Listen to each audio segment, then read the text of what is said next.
Yeah, and I'll hand over the moderation to Friedrich Badua now. Friedrich is investment manager from the Landwirtschaftliche Rentenbank, and I think you will invite or take the other panelists directly to you on stage with you. Thank you so much. Where's Johannes gone? Well, that's a good question. Come back. There he is. Thank you so much. Great. Have fun. Yeah, let's all take a seat. Hello, everybody. Nice to see you all. Thank you, Johannes. Yeah.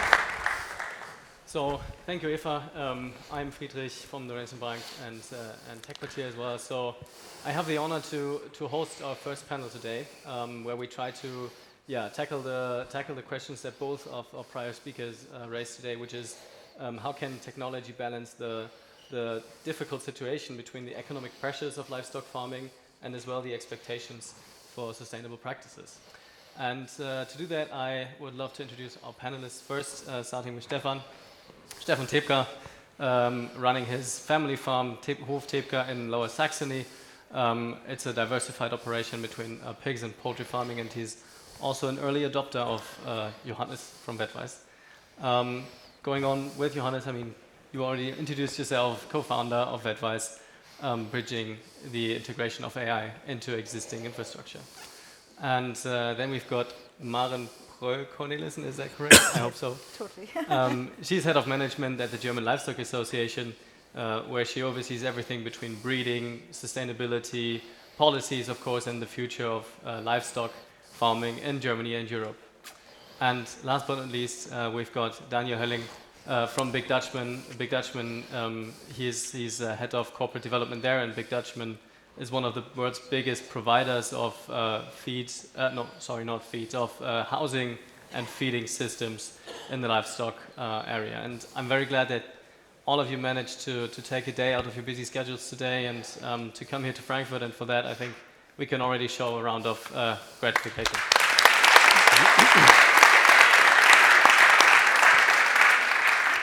So diving into the panel, boots on the ground, so to say. Stefan, you took over your farm a few years ago. You led it into the next generation of farming, and I would love to know how difficult is it to integrate new technologies into the existing infrastructure, into existing routines, and also what has changed in your daily operations since you've adopted data-driven livestock farming. Yes. Let me say, I think to integrate new tech, new systems, it is not making a decision, let's start tomorrow. It's more a long-term, or a long way to change things. And why is it? I think it is important to look on your workers, on your employees, train them, and go on a way together with them, because if you would like to adapt new technologies, bring in new things, you have to have a new way of thinking, not only as me as a manager, it's more like everybody in the team has to adapt and change the way of thinking.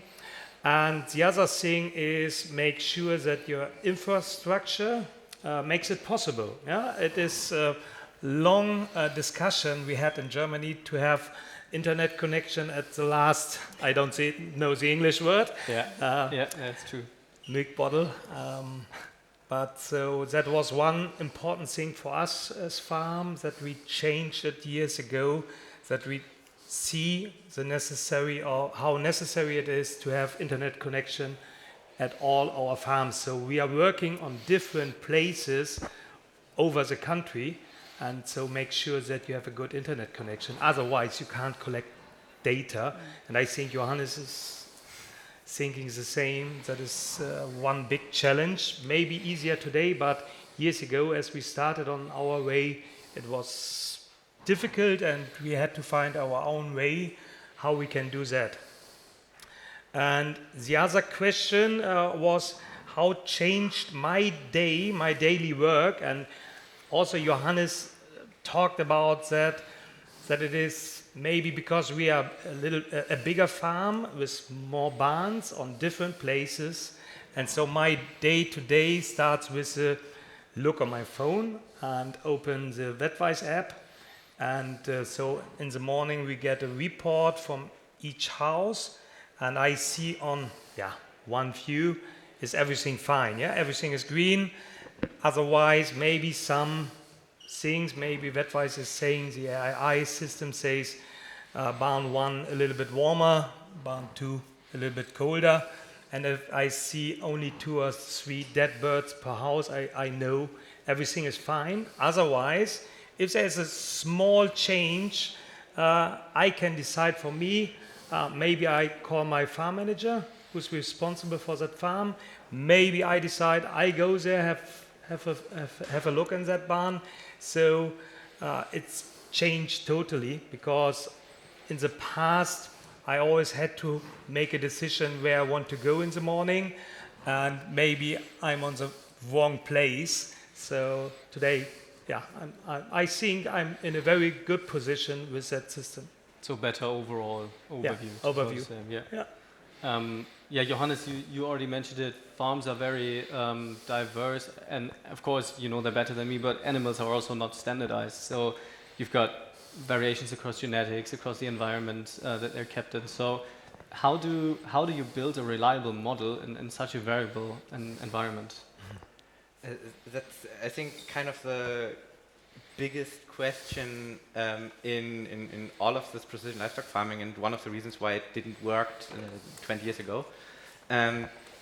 You have two main ways of thinking about it. The one would be to try to identify all the things that are special in one genetics, and to build a model that understands the special behavior of this genetic. And when you look at chicken, it's kind of easy. When you look at pigs, it's much more diverse. The other thing is look at the things an animal is doing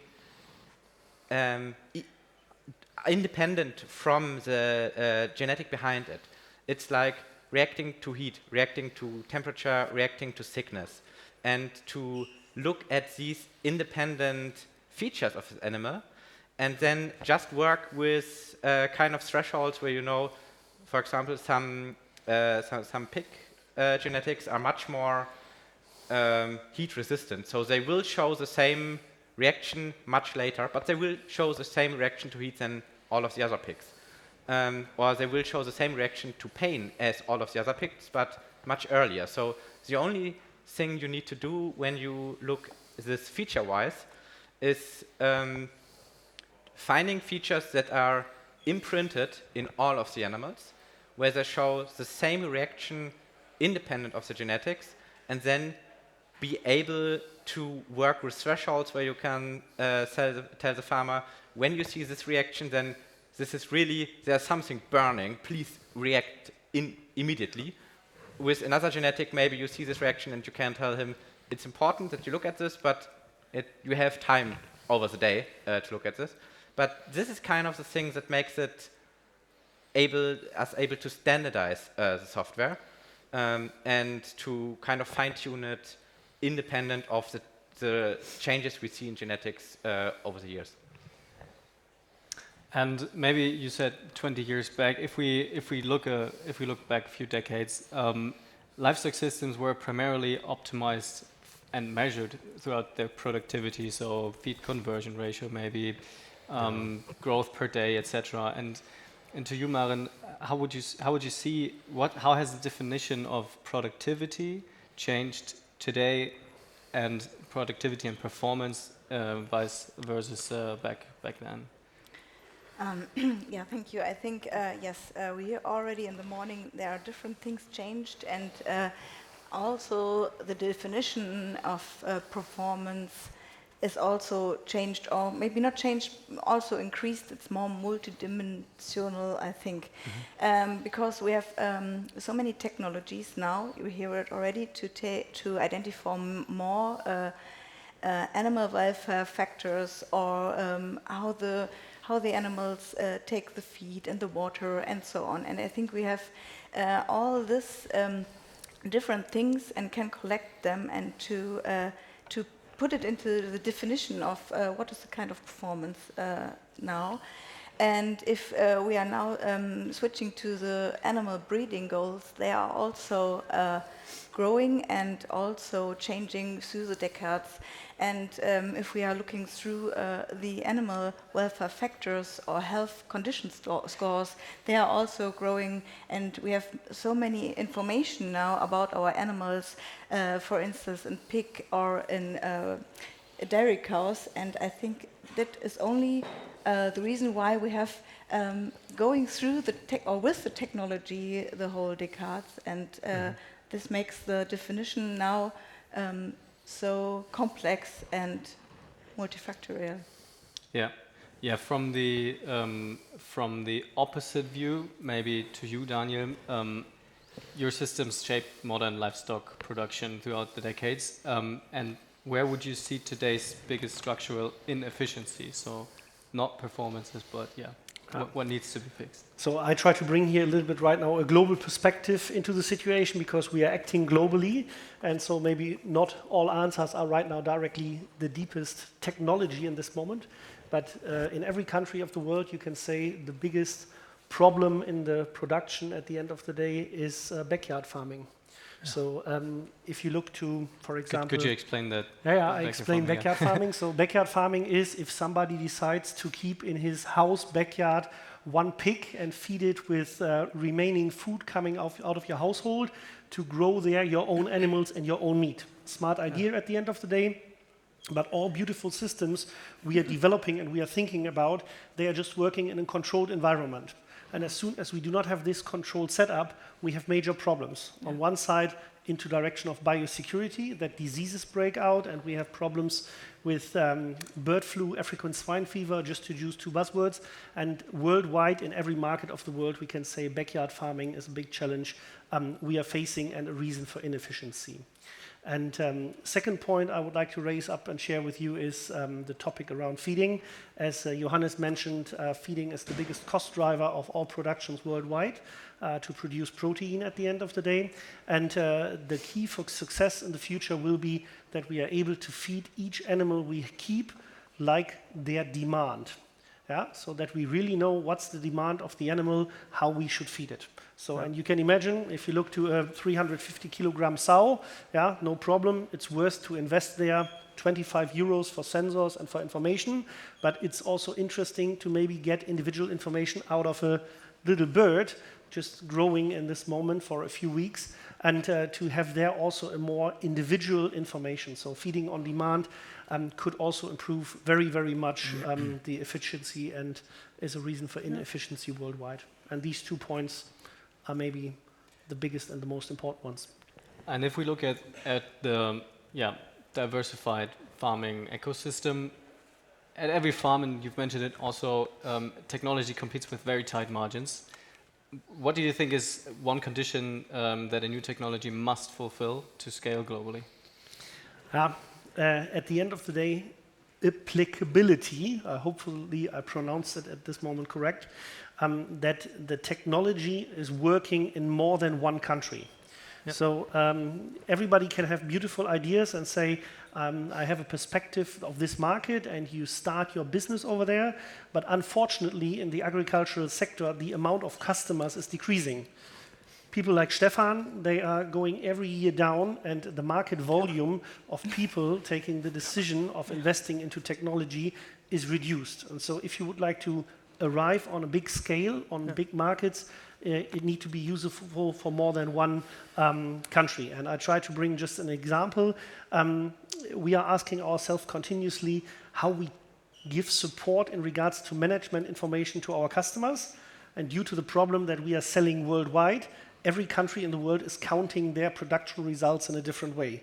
And now you have to find a calculation model that covers everything. And at the end of the day, you can hire 50 software engineers for continuously updating the individual counted numbers in every country. And so this is hell of a nightmare. And so applicability, not just for features, but also for products which would be developed in this moment. Stefan, you are an early adopter.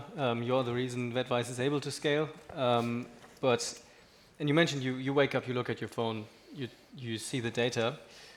In which situations do you fully rely on the device? and where do you still override it based on your own judgment?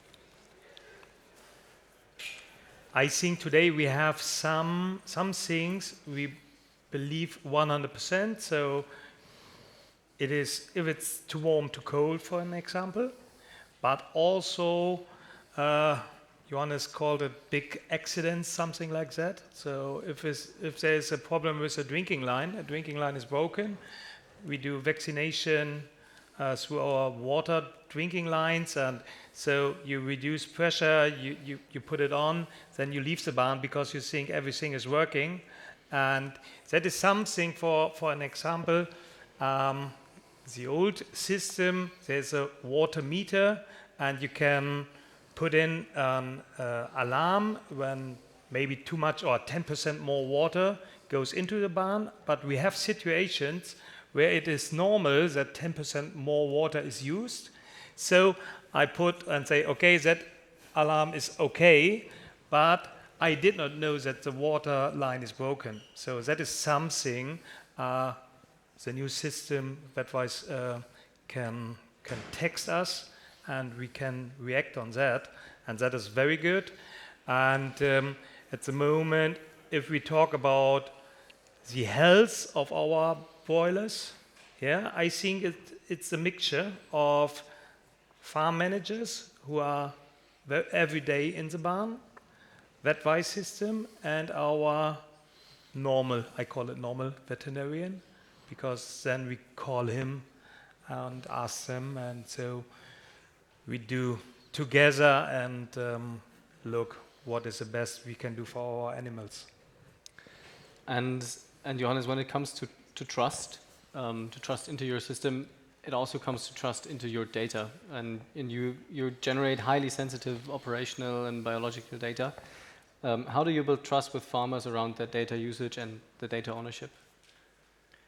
It's kind of easy because of the way we collect the data. So the animals are a sensor. So our cameras are looking at the animals, and we collect kind of everything that we can see on these animals, where they are, how much they move, in the next few days, if they are hurt or not. So if there's blood in the barn or in the animals, at the animals.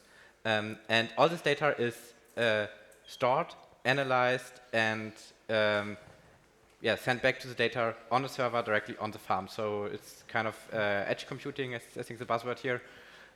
So we can tell the farmer here, this is your normal documentation you have in your office, in your farm office, and this is your digital documentation from our system. It's also directly next to it on the server, physically in your barn office. So when you want to make sure that nobody can look at it, please, here's the drill, please drill through the server, and all of the data is destroyed, as the same as you have control over your normal paper data or your emails, etc.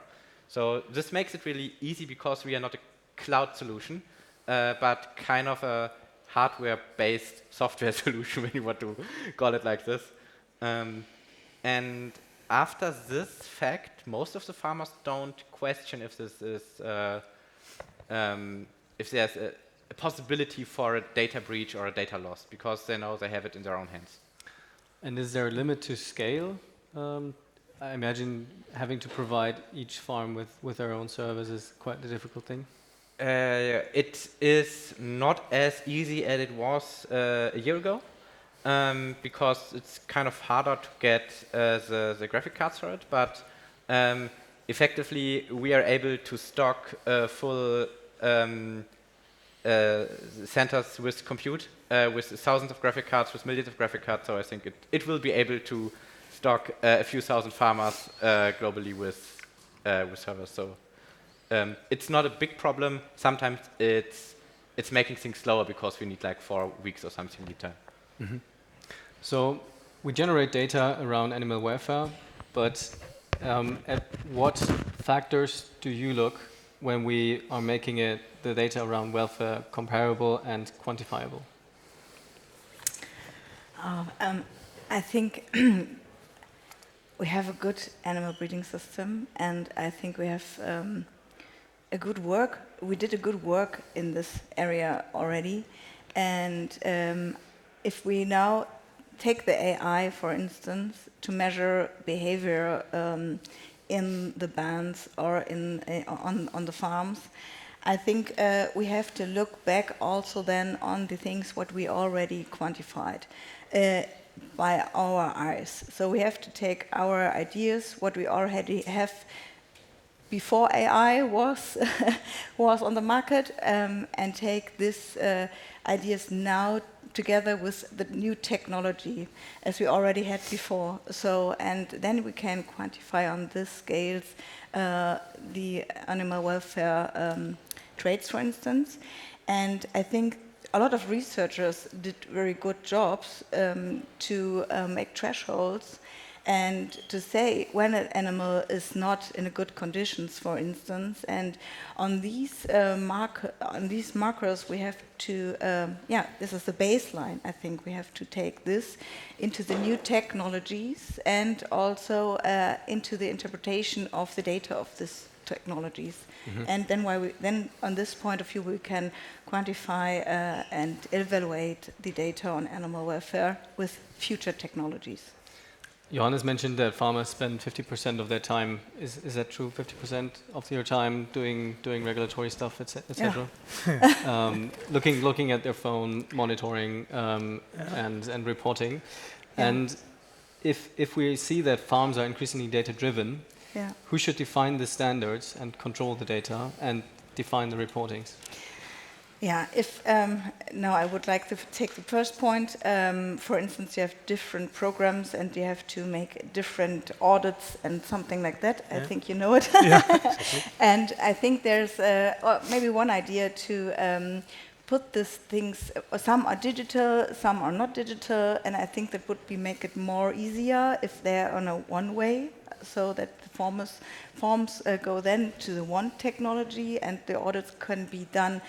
On the one hand, I think also what I said before, we have good standards. We have good standards, and our farmers are working over the national standards at this moment, and they are also working on the EU rules. So we have very good animal welfare standards here. And we have to protect them. And that's why also our farmers have to protect their data. So they are the persons who have the data in their hands and don't have to leave the data somewhere else. I think that's very important that they don't interpret them by themselves, but also be sure that they are their own data at this moment.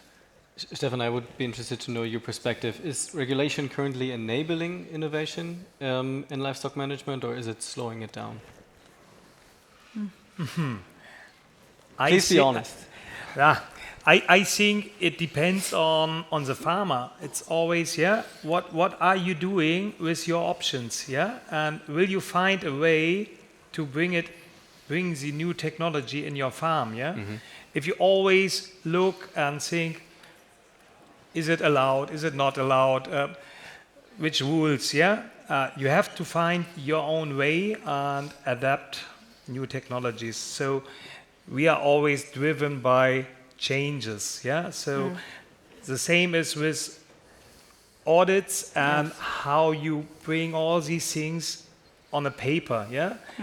That was our first thing that we changed. That most of the data is collected automatically and written down, so we reduce the number of working minutes what we are doing in our farm only for paperwork. So I'm proud of that, but it's not normal. I think the average farmer spends maybe 50% of his time for doing paperwork, but I think we do much less, because we did a lot of things to make it automatically. So I think much more people should start doing things and not asking questions. Let's give an applause to that one. Notice it. The old question of make or buy, maybe to you, Daniel. Where does Big Dutchman collaborate or compete with startups in the livestock innovation space today? So one competition is sitting here at the stage. That's Johannes with Vetwise. So they have a product also maybe suiting to us, to our portfolio in this moment, but they have a good approach, and so that's why we are in some way also competition in this moment. But yeah, at the end of the day, you also have to speak with your competition and be always open-minded and go around.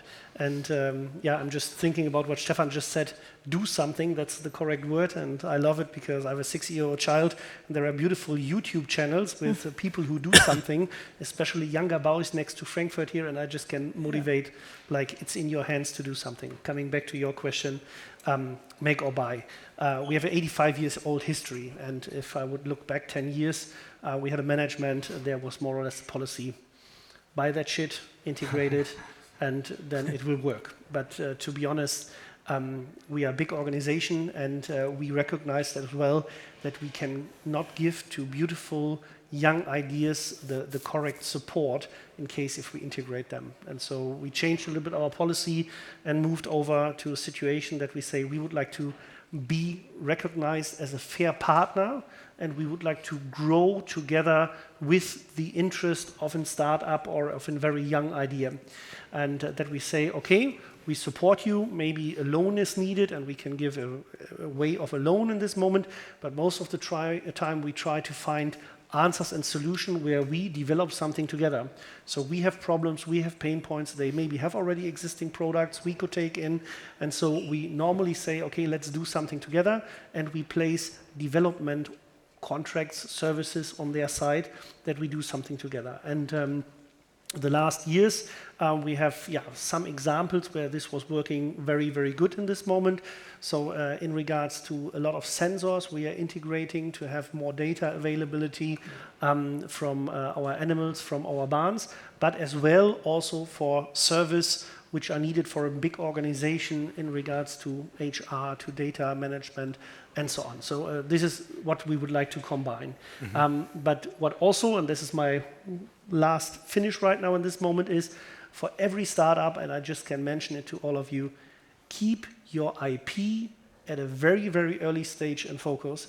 You can have beautiful ideas, you can spend a lot of your energy into your idea to make it mature, to bring it to the market, and to make it a successful product. But if you make the mistake at the end to not check, in case if you have a physical product development, you check up your IP and the actual situation about claims from other companies in a proper way, you will fail. And so there I just can recommend and say, in situations of AI tools for looking for international patent databases and IP databases, use the time at the beginning in a proper way. Other way around, you fail at a later stage, and then you spend hell of your time for nonsense.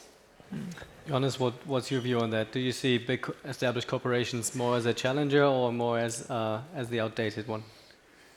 I think as the perfect partner for most of the things, because what farming is not just in Germany or in Europe, but in the whole world, it's about trust. It's about families building a farm on the ground for sometimes 10 generations plus. And one thing you as a startup or as a young company never can do is give people this trustworthiness, because you are young, you are not proven, and you don't have the contact sometimes going back 2 generations. So I think when I think about Big Dutchman, most of the people we are talking with have something from Big Dutchman in their farm, and they know often the person who built it in because it's a neighbor, it's maybe the person that also talks with the grandfather or the father. So the thing that is great about having, on the one hand, these companies that need to be fast to survive and to adapt. On the other hand, these kind of call it like a behemoth of more a community than a company, I would call Big Dutchman, because it's kind of integrated in every part of farming life. When you can bring this together, you have best of both worlds, because we can try out a lot of things without the big overhead. But when we can build together a product or go together to a customer, he can get the most new thing with the best service or with the known service. So it's not against, I think this pitching against each other would be the worst thing you can do. We won't try to take over the market for precision livestock farming. We have one product for one certain niche, and we need to integrate this into the management system and not to try someone to buy us and then integrate anything into our system. That's not how it works. The barn is still there, it's already there, so we need to go into what's already there. How does your network, your local community feel about you adapting advice technology? Do you see skepticism or interest? Both, yeah. So I think 4 weeks ago there was an article in the newspaper about using AI and more stuff around to make farm work going on automatically. So we had a lot of people who were asking us, can we have a look in your barn and can you show it? But also people saying he's going like crazy. So totally different. But I think a lot of farmers and also worldwide, in my worldwide network, we have a lot of visitors and colleagues who are asking, how does it work? Can you explain? What are the costs? Why do you buy it? Why do you use it? And so these discussions, because we have a lot of challenges. So we talked this morning about our employees, yeah?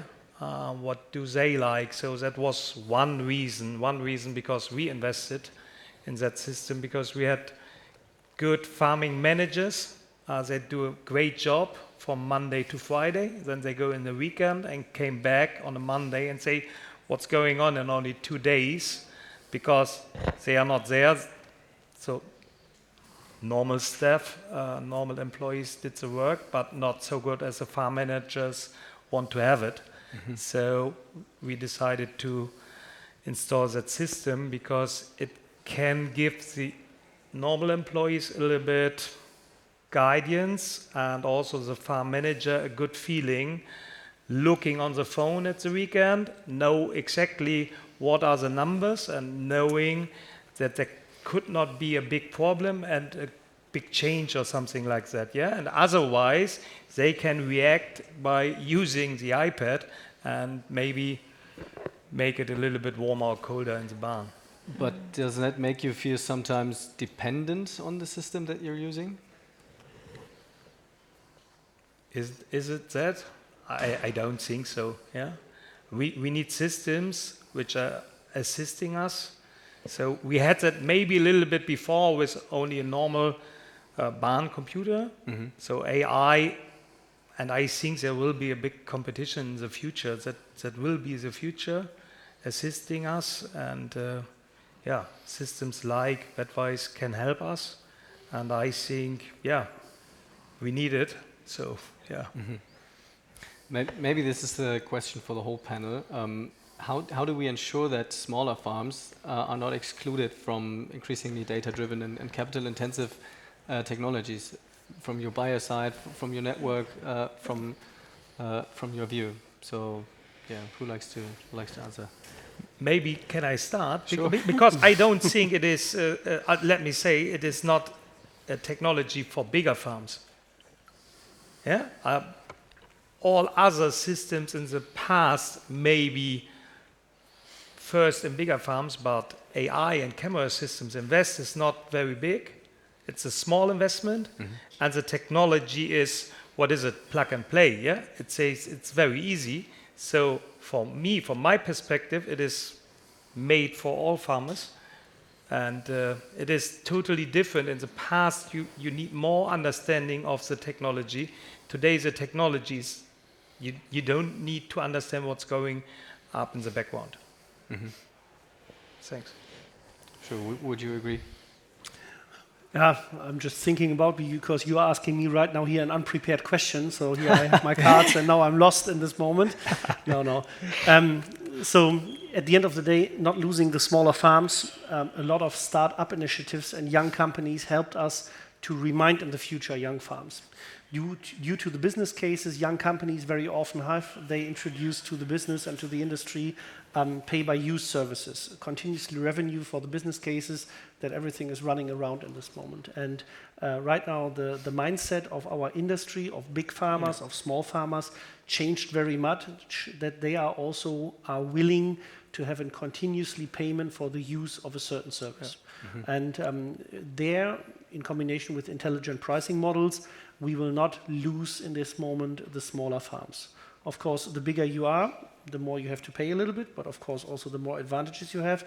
But really with customized and tailor-made payment models, I'm quite sure that we are not losing any of our colleagues in the industry. Yes. What do German Livestock Association members say? I think we are quite losing at this moment smaller farmers, small farms. In your association?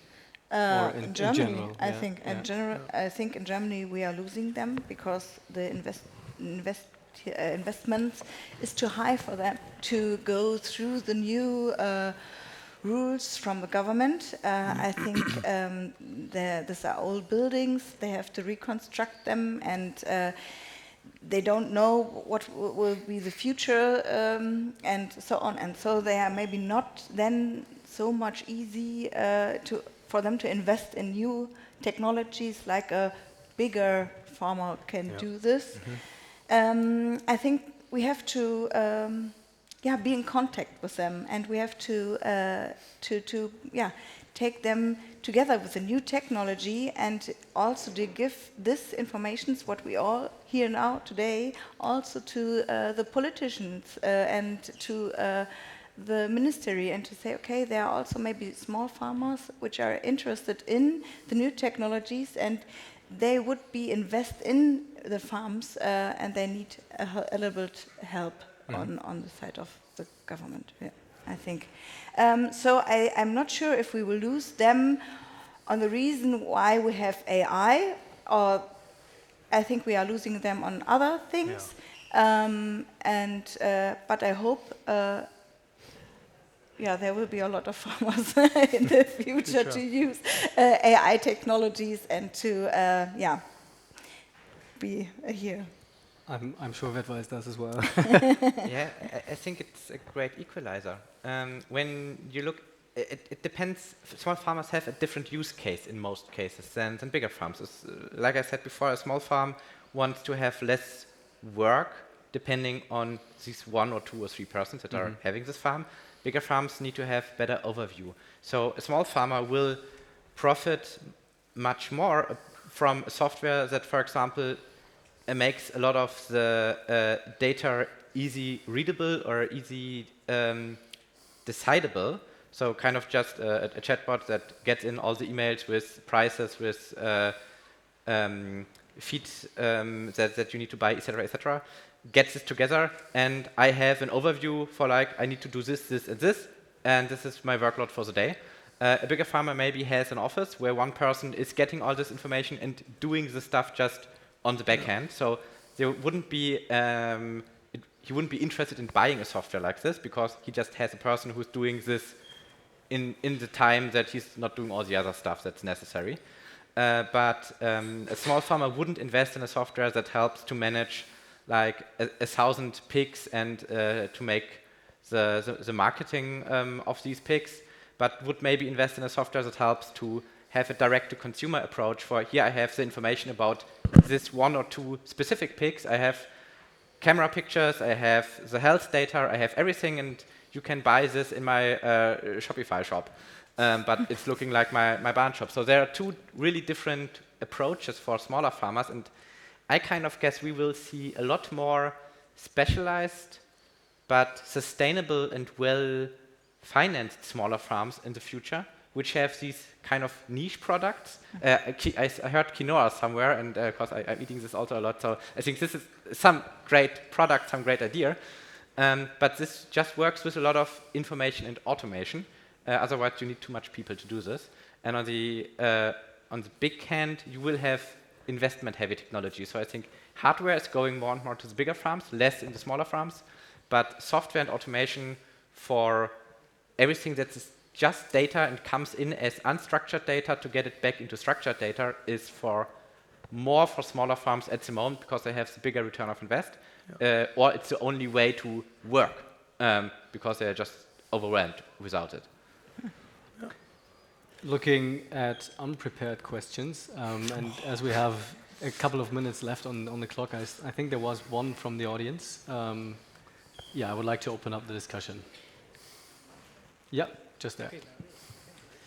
Thank you very much. I know it's always a bad idea to ask a question just a few minutes before lunch, so bear with me, please. My name is Per Broders, and I'm the Managing Director of the German Agribusiness Alliance. So we are an initiative of a lot of German agri-business companies, and we're supporting international cooperation when it comes to entering new markets. And my question would be to you, Daniel, and to you, Johannes, when it comes to applying your technologies in foreign markets, what are the biggest challenges? And you can also read this question like, where could the German Agribusiness Alliance support you in the future? We are glad to have the Rentenbank among our members, and also the winner of last year's GANS session, Carivo. So just to give you an idea how we could support you in the future. Thank you. I think there are two big things. One we could help a lot, and one that has to do with the society. So one thing we've learned, and I think I will learn next month in Finland, is how people describe things and how people are used to get information. In the Netherlands, for example, when we write or our system writes a message to tell the farmer, like, you have too high temperature, please reduce it, is like telling them, fuck off, you did something wrong. So you can't be that direct. You need to put it in another language. And we needed to learn that even in Canada farm as well, they have a totally different way of telling people things. And then they also have a totally different way of when they want to know these things. Here in Germany, most farmers tell us, well, if it's pig farms, once a day, it's enough. If it's piglet production, twice a day. If it's chicken, as often as needed. Yes, and directly. So this is the German way of doing farms. In the Netherlands, it's like once every 2 days is also kind of good enough, because I am just once every 2 days in the barn. So when you tell me there's a problem there, I don't need this information. So this is a societal thing, like how do I get information, how do I talk with other people? And the thing where we can, I think where we could need a lot of help is getting into the market, talking with the people who are interesting there and who have a saying in the market, who understand the market and who are a lighthouse in this market. Because it's really hard when you go outside the borders to find barns or companies that are trustworthy. That's also something we've learned. There are a lot of people who are really interested, but it's really hard to find someone who's, who really wants to work with you and is not just kind of interested in somehow getting grant money or something else. What's the corporate development perspective? Yeah, so first of all, I do not want to make a downturner statement at the end here right now, but and somehow it is maybe like this. First of all, we are in a very, very conservative segment. Our customers, not Stefan, 20% are very entrepreneurial, 80% are very conservative. And then we have the situation, speaking worldwide, that we are here in Europe, and none of you who are right now from one of the named countries, please do not take it personal. In Europe, we have this premium number 8 countries like Denmark, Netherlands, Germany. We would like to be everywhere the first in animal welfare. So what we are doing, luckily in our home market, is we are developing things which will come with a very, very big delay in other markets into the world, into reality. For example, most of the time, if we bring the example Europe, okay, European Union is picking these initiatives up after 3, 4, 5 years. European law, then all European countries are following, and then it takes another 10, 15 years to get the jump over to the North Atlantic Ocean and coming up to US and Canada in this moment.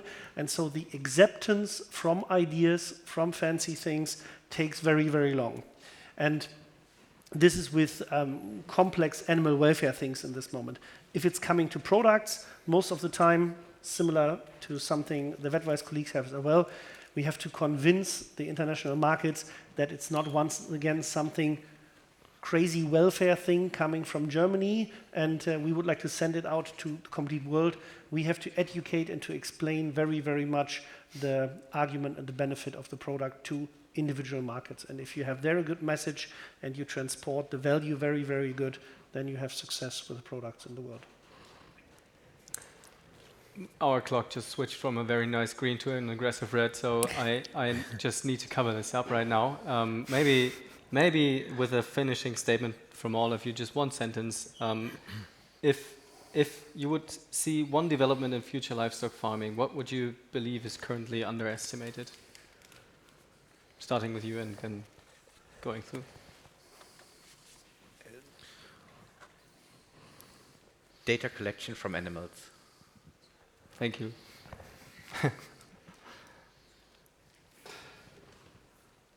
Data interpretation. The animal as individual. Transparency. Thanks. That was very efficient. One word.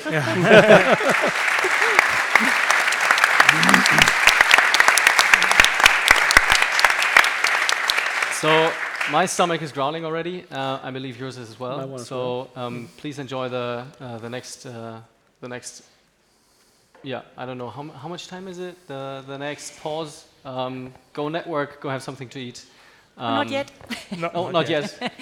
Don't send them away. Eva's calling the shots here. I'm sorry. Yeah, I only have 2 more sentences to tell you before you can enjoy lunch and good conversations, because I would warmly recommend you the GANS event app. If you still haven't downloaded it, you can do it. It's a nice tool for setting up concrete meetings here on site and meet all the people with a name that you see here.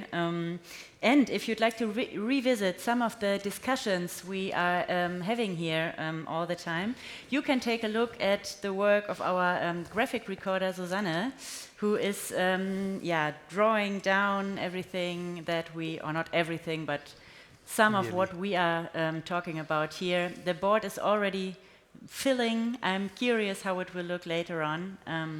So only if you have asked yourself what is going on over there. Please be back here in time for the VC pitches at 10 to 2. It's directly here over there.